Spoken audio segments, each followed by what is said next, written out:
Again, please welcome Dr. Rachel Bouchette.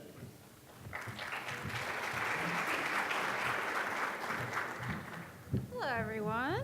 Can you all hear me in the back? Good, good. Great, perfect. Okay, thank you all for coming today. This session, like David said, is going to be about performance measures. I work for CSR Incorporated. We're a contracting company that works with BJA to design and collect all of the performance measurement data that is used there. So you guys were probably very familiar with us by now. You should have all have had at least 2 quarters of reporting in the PMT so far, and hopefully haven't come across too many problems. So to give you an idea of what I'm going to talk about today, I'm going to start by just spending a little bit of time talking about performance measurement, what performance measurement is, why we do it, as well as your reporting requirements and data usage. I'm going to talk a little bit about the program overview and then do a quick review of the performance measures. I'm also going to spend some time highlighting some common problems that we see and making some recommendations to you as to how to deal with those problems. We'll also have some time at the end for Q&A. If you have any PMT-related questions, they can be either content-related or actual system-related, whatever your preference. I noticed that we have some notepads on the table if you just want to jot those down, and we can get to those. Okay. So performance measurement, why do we do performance measurement? Performance measurement, the way we conceptualize it, is measuring activity. What we want to know is what activities you are conducting with your BJA-funded award and program. We do performance measurement for a number of reasons. One of the main reasons is, as I'm sure all of you are familiar, especially if you've been in the field for a while, data collection, data-driven strategies, evidence-based practices. Those are all buzzwords I'm sure you all have heard time and time again. We're moving into an era of where data is king. It's where we're going to be making our decisions based on what the evidence says and what the data says to support that evidence. That's why we collect performance measurement data, so we can look at programs overall and determine what impact they're having, what activities are being conducted. It helps us to speak to the effectiveness of programs, a variety of different things that we can do with the data. I think it's important to differentiate performance measurement from program evaluation. I think many of you probably have had some interaction with an evaluator. Maybe you've done some program evaluation activities using your grant funds, but performance measurement is different. In terms of program evaluation, we're trying to look at in program evaluation, you're looking at the nuts and the bolts of a program. What exactly is happening? What makes it work? Why is it working? Why is it not working? There's a number of different types you can do, outcome evaluation, process evaluation, but all of them are driven to figure out exactly why is what's happening. Again, performance measurement, we're talking about activity. We want to know what it is that you're doing. We're going to aggregate that information over time so we can speak more broadly about what your programs are doing, what you've accomplished. But again, just activity. We're not looking at the nuts and bolts of exactly why things are happening the way they're happening. So why does this matter? BJA, in their strategic plan, has outlined a couple of points that require and utilize the performance measurement tool data. The first is goal number 2, to promote the use of data and research to increase the effectiveness of programs. We use the PMT data in order to accomplish that. If we're going to make any statements about effectiveness of programs, whether or not programs are needed going forward, what exactly the success rates are, we're going to use PMT data to do that. Goal number 4, improving outcomes through effective grant management. Again, that's kind of a secondary. We also use PMT data there. Grant managers, as I'm sure you all are familiar, review your data that you submit every quarter. That helps them to make better decisions about what sort of activities, what sort of advice, technical assistance to offer. If you want more information, I'm sure you all are raring to read the entire strategic plan. You can find that on BJA's website. So how do we develop performance measures? Performance measurement is kind of a lengthy process. If any of you have had grants in the last couple of years, we've been developing and implementing a number of new programs into the PMT. Generally what happens is we start in a collaborative process once the grant has been green-lighted for inclusion into the PMT system. Once we've done that, we work collaboratively with BJA in order to develop a logic model. What is a logic model? It's essentially identifying the activities, the outcomes, and the outputs that we want to see from the program. Based on that information, we develop measures to match each of those components. Every single one of the performance measures that you are asked in the PMT is there for a purpose. It's designed to help us assess whether or not activities are occurring that we expect, outcomes are happening that we expect. If you've also had a grant for a while, you'll realize that much to your chagrin and often ours, we review the PMT measures often, and as a result, we change the PMT measures often. That is somewhat inconvenient, especially if you're using some sort of electronic data collection tool outside of the PMT. But the reason we do that is so that we can make sure we're collecting the most accurate and appropriate data. We try not to do it all the time, but we recently did a revision in June of last year, and hopefully that'll be the last one for a little bit of time. You are required to submit performance data. If you don't, there will be consequences. There are a host of consequences that might come out of delinquent reporting, missing reporting, so please be sure to do that when it's asked of you. We collect it through the PMT, which is web-based. The address is here. Just to make a point, the PMT also has, other than your data collection portal, has a number of resources that can be incredibly useful to you. We have a series of webinars that detail every single measure in the PMT questionnaire. We explain why we ask that question, how to interpret it. There's also frequently asked questions in a user guide. If you have any questions about how to actually enter PMT data, the user guide is great for that. FAQs, if you ever have a question, you don't want to call the PMT help desk, you don't have time, feel free to look at the frequently asked questions and they'll provide you with information. Another useful resource there is we have all of the questionnaires for your program, so you can look and see what questions are coming. Maybe you're not the person who enters data into the PMT system on a regular basis. You can provide them with a questionnaire so they know what sort of information there is. We've seen that some organizations who contract out services, maybe you refer people to other organizations, they might print out a portion of the PMT questionnaire, so whoever your service provider is knows what information you're going to need to provide to the PMT on a quarterly basis. Again, those reports are being reviewed, so please, please, please be sure that you enter data every quarter on time. Again, if you're a delinquent or you have missing reports, there can be some consequences, including freezing of funds, which nobody wants. So an idea about the calendar year 2014 reporting schedule. Right now, we are officially in quarter 3 of fiscal year 2014. The reporting quarters are 3-month periods. You have 30 days after the end of the reporting period in order to turn in your reports.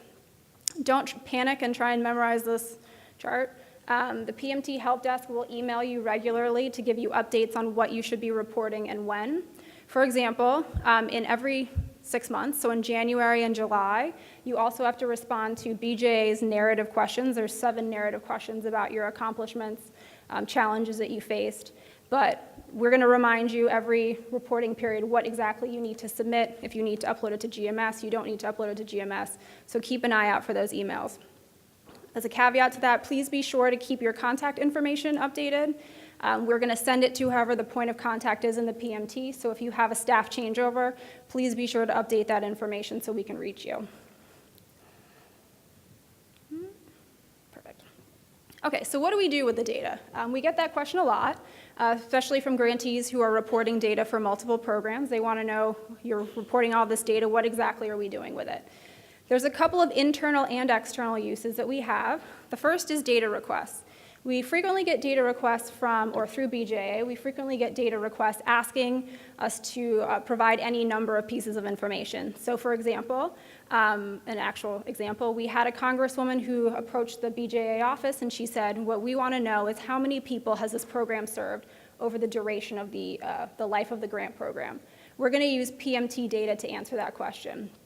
Similarly, somebody might ask about what services are available in a specific area, what sort of mental health services are available, what are grantees doing. Again, we're going straight to the PMT to get that information. So we use that in reporting out to other organizations and individuals who might have an interest in what we're doing. We also do a lot of analysis with the data and a number of reports, including validity and reliability reports, program performance reports, annual reports, and fact sheets. These are all slightly different than one another, but they all use the PMT data. Validity and reliability reports, we look at a pilot period, so a 6-month reporting period. We look at all of the measures reported by all of the active grantees to determine whether or not the data is collecting what we want, whether or not grantees are having problems interpreting a question, whether or not they're having difficulty responding, and we make changes accordingly. Program performance reports and annual reports are similar, depending on the length of time. A program performance report is 6 months worth of data. Annual report is a year. We're going to pull out what we consider to be key performance measures, so it's not on all, however many, 60-something measures in the JMHCP program. We're going to pull those out and we're going to report them. We recently completed a FY 2013 JMHCP annual report. It's in the process of being approved, so you will see that at some point, hopefully in the near future. We also do fact sheets, which are similar. It's over the lifetime of the entire award. We'll pull out 4 or 5 key measures from the time that the program was entered into the PMT until the present to give us a better idea of progress over time. And the last thing that we do with the PMT data is particularly relevant because we just did a grant stat with the JMHCP program. Essentially, grant stat is an internal process at BJA. We rank all of the grantees who are active, or a subset of grantees in a program, and we rank them all against each other based on a number of factors: performance measures, program design, financial and monitoring numbers as well, to see how programs are doing compared to one another. We recently went through that process, had the grant stat in April, and there's going to be a number of recommendations that come out of that. We're going to make some changes to the program. Some of you will be receiving some additional TA depending on how you fared in that process, but that's another thing that we use the process for. Any reports and any additional information you can also find on the BJA website. JMHCP has a subpage, which you can find pretty easily. So the JMHCP program, you all I'm sure are very familiar with the history of the program. Started in 2004. Basically the objective is to increase access to services for mentally ill and co-occurring offenders. There are 3 types of awards that currently exist in the PMT, as well as in the grant program. The first is the planning award. That's the smallest number of awards that we currently have active. Planning grantees are in the early stages of developing and preparing to implement a JMHCP program, whether that's direct services, training, whatever it might be. But they're in the beginning phase of planning those activities. We have 12 active awards as of December 2013 who are planning in the planning phase. Expansion awards is the second smallest category. Expansion awards are for individuals or grantees who are expanding upon or enhancing existing services. They already have something in place. They're not working on that planning phase. They're just implementing program activities. The largest group is planning and implementation.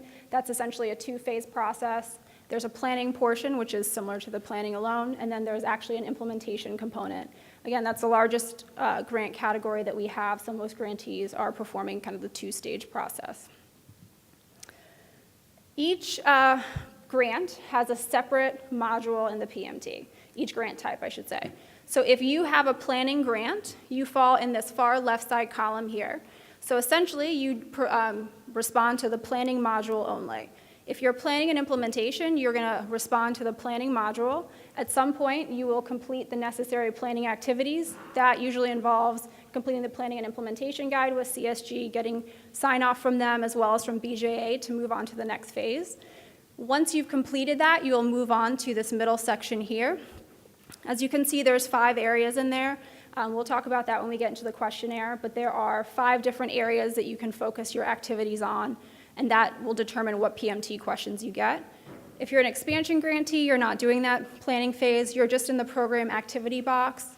As you'll notice for all of them, regardless of what grant you have, you're required to respond to BJA's 7 narrative questions every 6 months. Okay, I'm not going to break it. Okay, so I'm going to talk a bit about the performance measures. I'm not going to go through all of the questions again because you all are fairly familiar with them. I don't know what that is. Excellent. Okay, so I'm going to talk, just run through the planning and implementation questionnaire quickly to give you an idea of what the major areas are and highlight a couple of problems, and I'll highlight a couple more. Okay, so the first page here in the questionnaire, if you have never seen the questionnaire, this is the paper version of what you see in the PMT. All the questions match, and they are in the same order. The first page, we just have some general information about the program as well as your reporting activities. The most important thing, I think, is here near the bottom. We have some information on where and who you should contact if you're having difficulties. Contact your state policy advisor for anything grant-related, and contact the PMT help desk if you have any issues related to the PMT content, responding to questions, et cetera. So there's 2 general sections that really dictate exactly what's going to happen once you get into the PMT system. The first is a general award information. The first question is, was there grant activity during the reporting period? This is the gateway into all of the PMT questions. Basically, we want to know whether or not you were operational. Operational means you've expended money from your BJA grant, or you have conducted program activities as outlined by your award. If yes, if you select yes, you'll be prompted to answer the remainder of the PMT questions. If you select no, you'll be asked to provide a response, and that'll be the end of your PMT reporting. Again, you can't just continue to say no over the length of time. Eventually, that's going to have to become a yes. So as soon as you are moving into a phase where you're operational, you're expending grant funds or performing grant activity, switch that to a yes, and then you'll be responding to the questions. The second important general category is this program type question. As I was mentioning, there's 5 specific areas in which you can perform BJA, JMHCP grant activities. The first is law enforcement, second is court-based, in-facility, community corrections, and reentry. Depending on which ones of these you pick, will filter out which questions you get in the performance measurement tool. So please be sure to pick accurately and correctly, otherwise you won't be getting appropriate questions for your program. We think of them as 2 separate categories. A is law enforcement. They're kind of a unique group of JMHCP grantees. They're performing activities that are related to law enforcement training, improving responses, police responses. B through E we can consider to be one category, a direct service category. If you fall in B, C, D, or E, we're going to ask you questions about direct services that you're providing. So services that you're either referring people to, you're providing in-house. So you're either going to fall into A or B, C, D, E. If you ever make the wrong selection or your program parameters change, you can contact the PMT help desk to help you figure out how to make sure that you're getting appropriate questions. You can select multiple if your program is doing multiple different things. That's also an option. Okay, so the first module is the planning measures. Again, you're only going to see these questions if you have a planning grant or if you're in the planning phase of a planning and implementation award. We're asking here basically about activities and things that we think you should have thought about or done before you move into the implementation phase of your award. The thing to note in this section is that we have a number of questions that are if yes, please explain, if no, please explain, etc. Please, please, please provide an explanation. Anytime there's an open text field, please provide a long enough, detailed enough explanation that we don't necessarily have to contact you to ask follow-up questions as to what you meant there. So we're asking about methodology, task forces, funding, mission statement, short and long-term goals, whether or not you have a list of resources as well as your target population, what intervention types you're planning on asking, number of participants, using risk assessment, type of data, more information about data, as well as sources of additional funding. If you are a planning grantee, you will respond to these 14 questions and these 14 questions alone. Every 6 months, you'll respond to the BJA narrative questions, but that is the extent of your questions to be reporting. Okay, if you're a grantee who's not a planning grantee, so you're an implementation or expansion, you are going to either have your law enforcement section or your direct services section, depending on where you fall. Law enforcement, again, is primarily about training and police response, so there's a shorter list of questions there as compared to the direct service questions. So we're asking about training of police and other police-related staff. We want to know about specialized responses, whether or not anybody provided a specialized response to calls for service, field assessment, dispositions, as well as injuries. I think the one thing I can make, one note I need to make about these is please, please, please be sure you read the questions very closely. If you're a grantee particularly who has a direct service component and a law enforcement component, a lot of these questions are very similar, but the wording is slightly different. We want to be sure that we're collecting the data that we're trying to collect in the right spot, so make sure that you read the full extent of the question as well as these little cheat sheet boxes at the top. If you're entering data into the actual PMT system, you'll see a little blue question mark. You can pop up that question mark and it'll have additional information that will help you if you have any questions. So direct service programs, again, that's going to be B, C, D, and E. If you're offering any of those services, you have the longer section of the PMT. We want to know more information about the services that you're offering. There's a good chance that many of you who are offering direct service programs are offering some sort of training component as well. So it starts with a training section. This is an example of those similar questions. The questions are exactly the same as law enforcement, except one is asking about police officers and police staff. This section is asking about program staff members and partners. So make sure you parcel that out. In this section, we ask you about your program participants.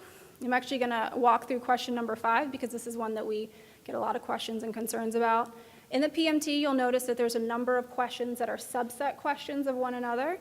So for example, question number 5, how many individuals were eligible to participate in the program? Eligible is whatever your eligibility requirements are. There is no blanket definition of eligibility. If your eligibility requirement is everybody in the county jail, that's what we mean by eligible in your situation. Question 5A is, of those eligible, how many individuals were selected to participate in the program? 5A should not be larger than 5. You cannot have more people who were selected than were eligible. The PMT has a number of checks and balances in it, so that should be bounced back to you as not a valid submission, but we can't catch every single instance. So please be sure that things follow in a logical order. Each of these values should be less than or equal to the value above it.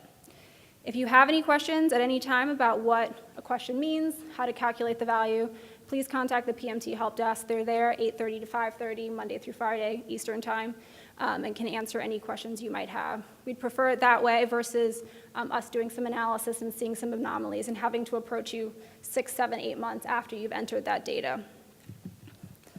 We also ask about risk and need assessment. As everyone knows, as the earlier plenary talked about, risk and need assessment are crucial for successful program implementation, so we're asking about that information here. You're reporting on these values every quarter, so these values might change over time. You may be not offering a risk assessment for the first 6 months, first year out of your program, but now you are offering one. Again, please report just on the activities of that specific quarter. The next big section is about treatment services. If you are a direct service grantee, we are working off of the assumption that you are either offering treatment services directly through your organization or you are referring participants to receive treatment services from others. So that's what these specific questions ask. So question 1 is asking about how many were assessed. Question 11 is asking how many were treated, and question 12 is asking about referrals. What we hear often is that we are doing referrals, we're not doing direct services. Where are we supposed to answer that? Essentially, questions 1 and 2 in each of these sections are about directly provided services. If you do not provide them directly through your organization, you would report 0 for 10 and 10A and 0 for 11 and 11A. If you do provide referrals, you'd provide values for 12. Vice versa, if you provide direct services but you don't provide referrals, you would provide values for 10, 10A, 11, 11A, and you would provide a 0 for 12. As a general rule, if it does not apply to you and it's not relevant, report a 0. The PMT and many of the questions will not let you leave it blank, so please provide a 0 whenever it's not applicable. So we're asking about treatment for mental illness, substance abuse, co-occurring disorders, employment services, educational services, and housing services. So these are all of the categories that we're working on the assumption that you are offering many, if not most, of those services.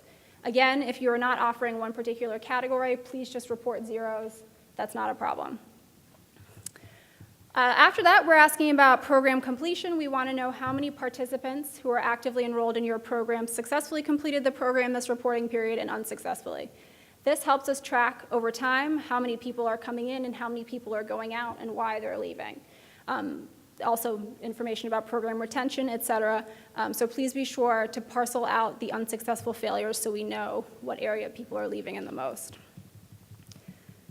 We're also interested in recidivism outcomes. We want to know about the recidivism information of current program participants as well as previous successful completers. Part 1 is current participants. We want to know how many were arrested and why, or what specific category they were arrested for, a new offense or a violation. We also want to know if they went to jail or if they were diverted. In terms of successful recidivism, successful completers recidivism, again, we're trying to parcel out how well those successful completers are doing long-term in the community. These are the BJA narrative questions. There's 7 of them. We're asking about activity in the last 6 months, whether or not what accomplishments you've had, what challenges you've had. The big thing I can say here is please provide an actual response. Again, these are narrative for the most part. Please provide a sufficiently explanatory response so that somebody can reach out to you if you have problems. A specific area being question number 4. If you say, BJA, we would like some assistance from BJA, please be sure to explain what that assistance is, what your problem is, so that somebody can reach out to you.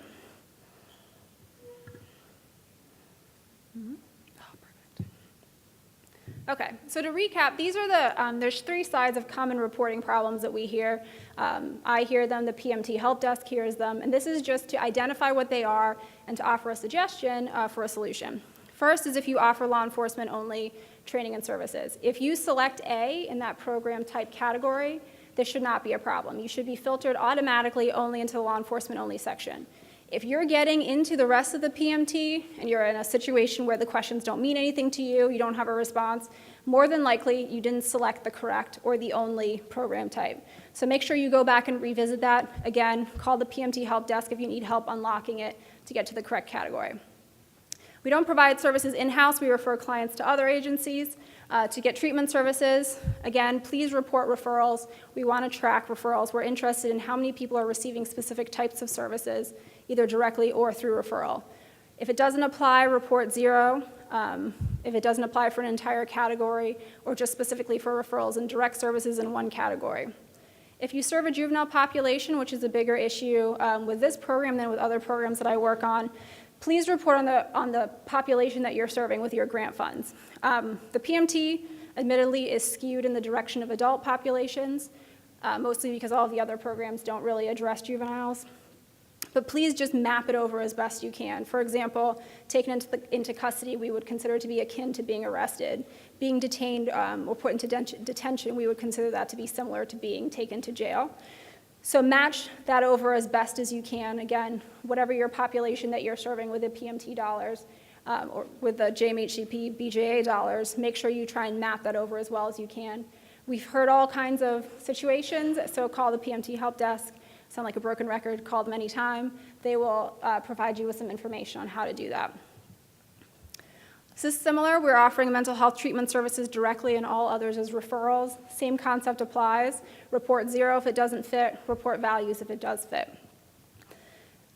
The second arrow is more of a theme, I guess. It's not a specific example. For this purpose, we offer AA meetings. Should we classify that as treatment services? We get a lot of is, fill in the blank, a treatment service. There's some degree of self-designation. You have the liberty to decide whether or not you classify something as a treatment service for your purposes, because you all know a lot more information about your specific programs and your partners' programs than we do. What we suggest is think of it whether it's a treatment service or a support service. Treatment services generally have a set curriculum. They follow a series of lessons, activities, et cetera, and that's what we would want you all to report as a treatment service. Support services are important, but there isn't a place for them in the PMT. Another one we hear often, I don't think our program fits in the PMT. Similar concept, everything needs to be reported into the PMT.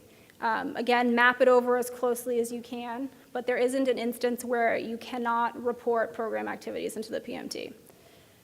Just a caveat note, which is my own personal issue, please be sure to report consistently, and this applies in 2 senses. First, be sure you're reporting data consistently across BJA grant-related reporting systems. So you report in the PMT, that's a separate requirement than the GMS. Whatever data you tell to CSG is separate.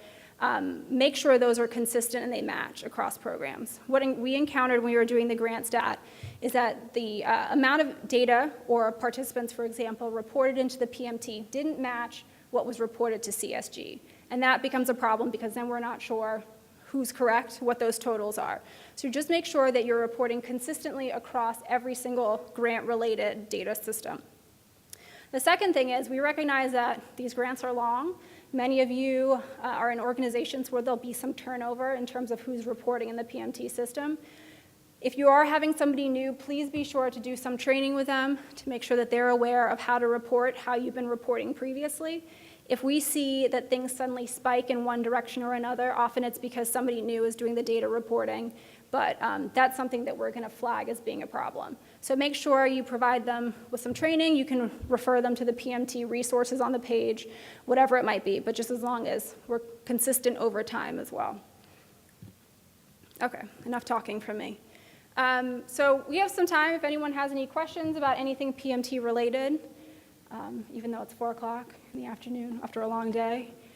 Any questions you might have at this time? Anyone? No.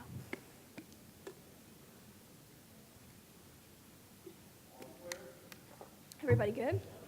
Well, oh yes. Sure.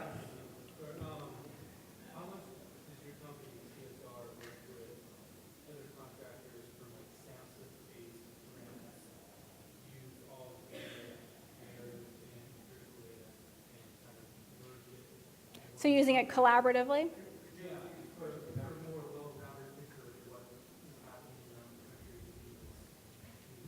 Sure. So the question is, how much do we as a company or use the data to collaborate with other organizations that collect data like SAMHSA data? As far as I am aware, we have not done that. Usually the reason why, particularly with SAMHSA data, is confidentiality issues. They collect their data on a different process than we do. That's definitely something I think that would be very useful, an avenue going forward, because it will give you a more holistic picture, particularly if programs kind of overlap in their intentions. But to date, that's not something that we've done so far, unfortunately. Sorry. Any other questions? Do you all just want to go get coffee and go home? Enjoy some sunshine? Well, I won't stand in your way. Okay. Okay, so just a few pieces of information. Like I've said multiple times, anytime you have any problems with anything related to the PMT, please call the PMT help desk. Even when they're not open, you can call them, email them. They'll return your call or email within 24 hours. They're really fantastic. Also, if you have any training or technical assistance related issues, please contact your CSG representative, whoever that might be. And if you have any other grant-related issues, you can contact your state policy advisor or your BJA grant manager. And just an aside, thank you all so much for all of the data that you provide. It sounds very negative when I highlight all of the issues, but really, compared to some of the other programs I work on, the data quality in JMHCP is really high. We were really impressed with what we saw when we were doing the grant stat process. So keep up the good work and call us anytime. Thank you.